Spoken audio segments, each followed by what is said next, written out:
विधानसभा के इस सत्र का आज अंतिम दिन है और जो सरकार पहले दिन गिरने लगी थी वो आज तक भी गिरती आ रही है। आज भी आपने देखा होगा प्रश्नकाल के अंदर इनके मंत्री जवाब नहीं दे पाते हैं और विशेष रूप से बच्चों से जुड़े हुए प्रश्न के जवाब में जब मैंने स्कॉलरशिप का पूछा कि कॉलेज स्तर पे कितने बच्चों की स्कॉलरशिप पेंडिंग है तो मंत्री जी बता नहीं पाए। मैंने पूछा 24-25 और 23-24 दोनों ही सत्रों की SC, ST, OBC, MBC, SBC, EWS की कितनी स्कॉलरशिप पेंडिंग है। मंत्री जी कह रहे मैं लिख के लाया हूं, मैं घर आके बता दूं। ये तो अच्छा है कि घर आके बता रहे हैं, पर हकीकत आप सब लोग समझ रहे हैं। अगर आंकड़े होते तो मंत्री जी तुरंत बताते। ये इस सरकार की हालत है।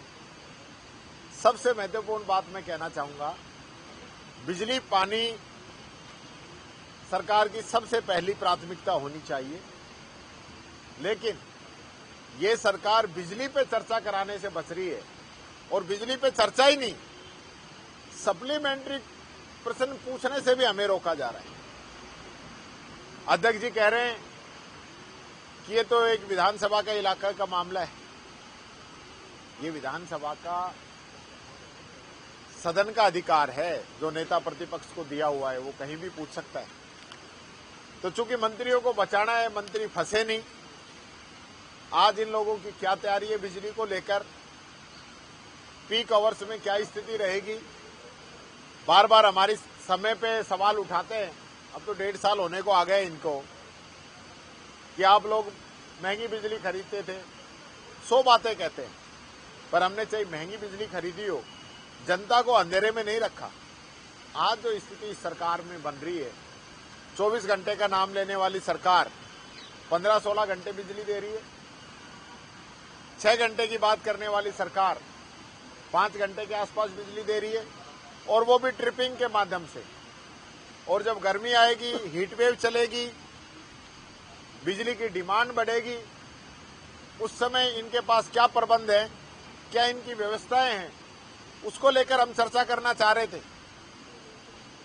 कार्य सलाहकार समिति के अंदर बार बार कहने के बावजूद हमें सरकार की तरफ से आश्वस्त किया गया था, अध्यक्ष जी की तरफ से आश्वस्त किया गया था कि बिजली पे चर्चा जरूर कराएंगे, लेकिन सरकार डर के भाग गई, बिजली पे चर्चा नहीं कराई। बिजली की स्थिति ऐसी है कि आज गांवों के अंदर कनेक्शन काटे जा रहे हैं, PhD के कनेक्शन। उसका बिल या तो ग्राम पंचायतें भरेंगी या नगर पालिका, नगर निगम भरेगा, जनता तो नहीं भरेगी ना। तो आप ये बिल क्यों काट रहे हो? एक एक पंचायत के अंदर 2-2, 4-4, 5-5 कनेक्शन काट देते हैं। पूरा गांव त्राहिमाम करता है, और ये लोग आज सत्ता के नशे के अंदर चूर हैं, इसलिए इनको जनता की आवाज समझ में आ नहीं रही है। मैं ये कहना चाहूंगा, यही वो जनता है जो राजनीति के अंदर हमारी माई बाप होती है, लेकिन सत्ता के अंदर आते हम लोग इनको भूल जाते हैं। इसका सबक आने वाले समय में जनता इनको जरूर सिखाएगी। सर, पूरक प्रश्न को लेकर गतिरोध देखने को मिला था विधानसभा में। देखिए, सप्लीमेंट्री पूछना मेरा अधिकार है, विपक्ष का अधिकार है, जो आसन के द्वारा ही तय किया गया है। आपने 3 पूछ लिए, 4 पूछ लिए, 5 पूछ लिए, इससे कोई मतलब नहीं है। आप यहाँ कोई क्लास चल रही है क्या जो सत्ता पक्ष जवाब दे दे, कोई पूछे ही नहीं और सब ठीक हो गया? यहाँ कोई किताब पढ़ने के लिए, आंसर पढ़ के बांटने के लिए थोड़ी आते हैं। यहाँ जो भी क्वेश्चन लगता है उसका मैसेज पूरे राजस्थान के अंदर जाना चाहिए। मंत्री का विभाग में क्या काम है ये भी पता चलना चाहिए। जिस माननीय सदस्य ने क्वेश्चन लगाया है उसकी गंभीरता क्या है, उसका फायदा पूरे राजस्थान को जो लोगों को मिलना चाहिए, उस चीज पे तो ध्यान नहीं है। बस चलो चलो चलो, जल्दी चलो जल्दी चलो। कोई बस थोड़ी निकल रही है, 2 क्वेश्चन कम लग जाएंगे। लेकिन ये समस्याओं का आखिरी पड़ाव है। मैंने पहले भी कहा था, जब विधानसभा चलती है, विधानसभा के अंदर क्वेश्चन लगता है तो पूरे प्रदेश की जनता को बड़ी उम्मीदें रहती है और माननीय सदस्यों को भी रहती है कि मैंने क्वेश्चन लगाया है तो मंत्री इसका जवाब देगा। और ये कहना कि भाई आपकी पसंद का जवाब नहीं आएगा, हमें हमारी पसंद नहीं चाहिए। हम जो क्वेश्चन लग रहा है, आज इन्हीं के सदस्य क्वेश्चन लगा रहे थे। उदयपुर का जो क्वेश्चन है इन्हीं के सदस्य कह रहे हैं कि हमारी बिजली पूरी नहीं आ रही। मैं तो उसी का पूछ रहा था कि ओवरलोड की आपकी क्या प्लानिंग है, नहीं पूछने दिया। आपका जो फसल बीमा से रिलेटेड था वो भी इनके सदस्य ने पूछा, तो उसमें मैंने यही कहा कि भाई किसान को बीमा मिलना चाहिए, कोई एक भी दिन ऐसा नहीं हो जो बीमा नहीं मिले।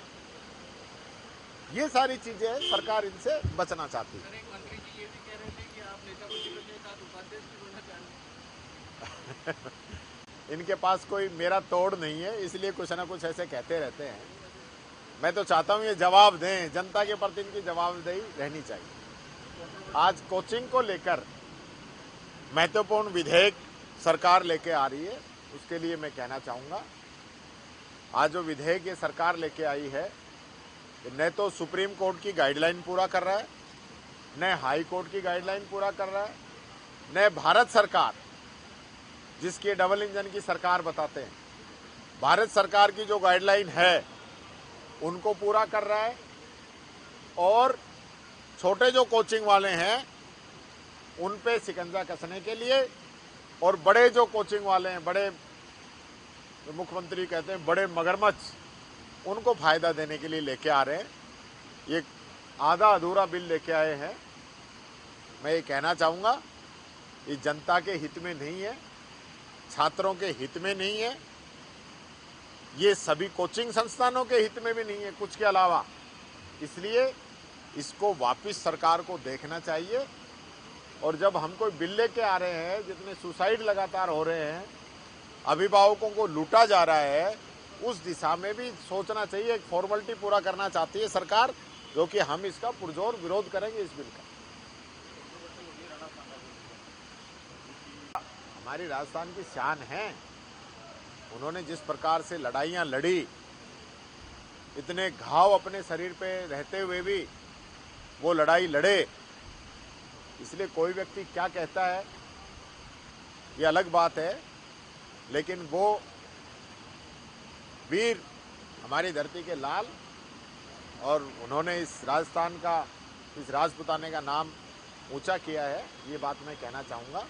एक बात मैं और कहना चाहूँगा कि लगातार जो इतिहास से छेड़छाड़ कुछ लोग कर रहे हैं, चाहे वो कोई भी हो, जिन लोगों का इतिहास के अंदर जो भी योगदान है, किसी का कम होगा, किसी का ज़्यादा होगा, किसी का अच्छा होगा, किसी का गलत होगा, लेकिन इतिहास को आज जिस प्रकार से तोड़ मरोड़ के पेश किया जा रहा है, जो बातें बोली जा रही हैं, उन पे लगाम लगाने की जरूरत है।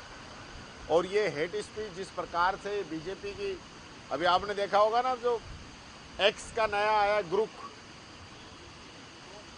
ग्रोक, वो ऐसी ऐसी पोल खोल रहा है बीजेपी की कि बीजेपी वाले छुपते घूम रहे हैं। अब उसको भी कह रहे होंगे कि भाई इसको भी कांग्रेस ने बनाया है, पर वो हकीकत है कि हेट स्पीच कौन दे रहा है, कौन अपने वादे पूरे नहीं कर रहा है। अब ये तो सबको ही पता है ना, मोदी जी ने कहा था किसान की आमदनी दुगनी करूंगा, तो ग्रोक बता दे तो इसमें गलती क्या है।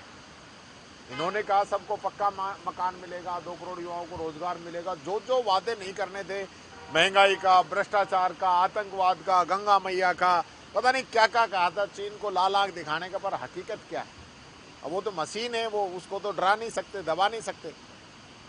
तो इसलिए बीजेपी घबराई हुई है, बीजेपी की पोल खुलने लग गई है। सरकार को अभी होश ही नहीं है, अभी तो ये सत्ता के नशे में ही चल रहे हैं, इनको पता ही नहीं है हमें करना क्या है। ये अंदर देख तो रहे हो आप इनके मंत्रियों को क्या जवाब दे रहे हैं, यही नहीं पता हमें करना क्या है। कांग्रेस ने बोर्ड बना दी इसलिए नहीं भरेंगे, वाह भाई वाह, ये क्या बात होगी। कई ऐसी चीजें हैं जो वसुंधरा जी ने पालनहार योजना शुरू की थी, और जिस दिन पालनहार योजना शुरू की उसमें 3000 मेंबर थे, उसके लाभार्थी थे। हमारी सरकार ने उसको बढ़ा के 6.25 लाख पहुंचा दिया। स्कीम अच्छी थी, हमें आगे चलानी चाहिए। आज ये लोग सिर्फ इस नाम पे इंदिरा गांधी शहरी रोजगार गारंटी इन लोगों ने बंद कर दी, इंदिरा गांधी अन्नपूर्णा किट इन लोगों ने बंद कर दी, हमारे स्मार्टफोन योजना इन्होंने बंद कर दी। ऐसी कितनी योजनाएं, 20 से 25 के बीच में योजनाएं हैं जो इन लोगों ने बंद कर दी, जिनका सिर्फ इसलिए कि ये कांग्रेस की योजनाएं। तो इसलिए ये सरकार की मंशा साफ नहीं है, अभी तो पता ही नहीं है करना क्या है। चिट्ठी पर्ची का इंतजार रहता है। दिल्ली से पर्ची आ जाएगी तो कल ही बोर्ड बना देंगे।